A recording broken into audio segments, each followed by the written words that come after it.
ఆదిత్య 6 ఏళ్ల వయసు కావచ్చు, కానీ అతని ప్రశ్న మాత్రం చాలా పెద్దది.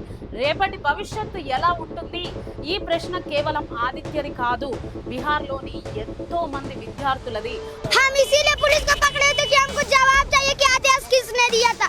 ये माथा फट गया, छात्र का आंदोलन हो रहा था, तो क्या ये 7वीं फेल मुख्यमंत्री से एक बच्चा भी नहीं संभलता? तो इस्तीफा दे देना, किसी का आप माथा पड़वा दीजिएगा। छात्रों के लिए रो रहे हो तुम? हाँ, छात्र का माथा फट गया आज। हाँ, उसीलिए आज हम पूछना चाहते हैं एसपी साहब से कि आदेश किसने दिया था। ये माथा फट गया छात्र का। आपको जवाब नहीं मिला? नहीं, एसपी साहब ने सीधा अपने पुलिस को मुझसे पकड़वा दिया, पर मैंने तब पर भी सोचा कि एसपी साहब से मिले, पर एसपी साहब भी भाग गए। आप अकेले आए हो? हाँ, हम तो ये बात डीएम साहब से भी जाके पूछेंगे कलेक्टेरिएट कि ऐसा नहीं डरेंगे कि ये सब किसके आदेश पे हुआ। अब हमको इसका जवाब चाहिए। आप मर्डर कर दीजिएगा, इसका मतलब एसपी है तो क्या पुलिस को यही आदेश था? और कोई आप लोग के पास कंट्रोल करने के लिए जगह नहीं मिल रहा था, तो यही मिल रहा था कि सबका माथा ही फोड़वा दो, या तो हम मर्डर हुआ तो 25/7 का धारा लगना चाहिए। IPC के तहत आप लोग को जेल लगना चाहिए सर। पर ये पुलिस है तो क्या कुछ भी कर दीजिए। నమస్తే, వెల్కమ్ టు టుడే 18 న్యూస్. నేను కల్పన. వయస్సు కేవలం 6 ఏళ్లు. ముందు 20కి పైగా మైకులు, చుట్టూ పోలీసులు. అయినా ఆ చిన్నారి మాటల్లో ఏ మాత్రం భయం లేదు. బీహార్లో విద్యార్థులు, ఉద్యోగార్థుల సమస్యలపై జరుగుతున్న నిరసనలో 6 ఏళ్ల బాలుడు ఆదిత్య మాట్లాడిన వీడియో ఇప్పుడు సోషల్ మీడియాలో బాగా వైరల్ గా మారింది. చదువుకోవాల్సిన వయసులో ఉద్యోగాల కోసం పోరాడుతున్న యువత భవిష్యత్తు గురించి ఆ అబ్బాయి ప్రశ్నలు వేస్తున్నాడు. ఆయన వేసే ఈ ప్రశ్నలకు కేంద్ర ప్రభుత్వం సిగ్గుపడాలి. విద్యా వ్యవస్థలు ఇప్పుడే ఇలా ఉంటే రాబోయే మా తరం ఎలా ఉంటుంది అనే ఆ బాలుడి ఆవేదనకు ఈ కేంద్ర ప్రభుత్వం సమాధానం చెప్పాలి.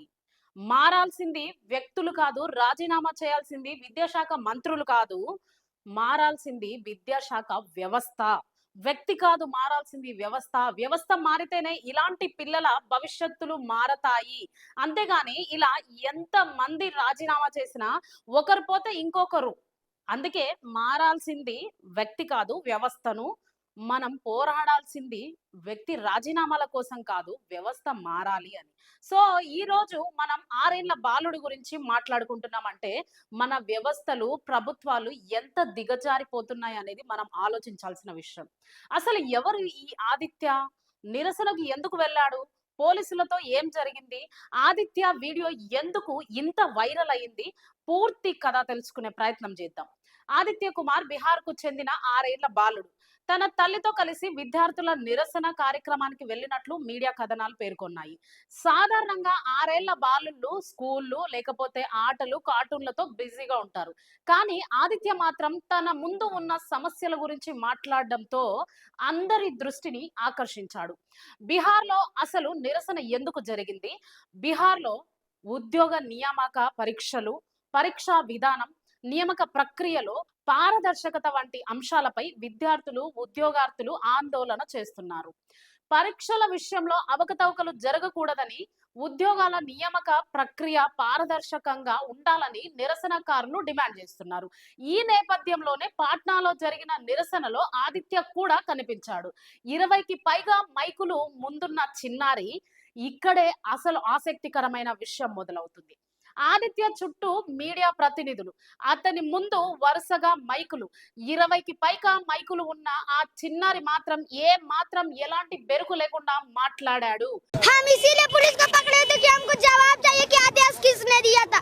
ये माथा फट गया, छात्र का आंदोलन हो रहा था, तो क्या ये 7वीं फेल मुख्यमंत्री से एक बच्चा भी नहीं संभलता? तो इस्तीफा दे देना, किसी का आप माथा पड़वा। తన వయసుకు మించిన విషయాలపై ప్రశ్నలు వేయడం వీడియోలో సోషల్ మీడియాలో విస్తృతంగా వైరల్ అయ్యాయి. ఆదిత్య ప్రశ్నల్లో ఉన్న అసలు ఆందోళన ఏంటి?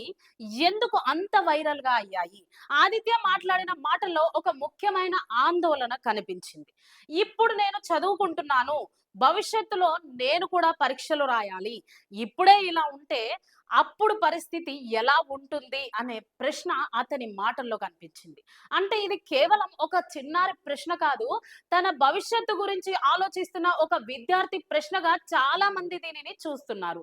మరి పోలీసులతో ఏం జరిగింది? పోలీసులు ఎందుకు అతన్ని తీసుకెళ్తున్నారు?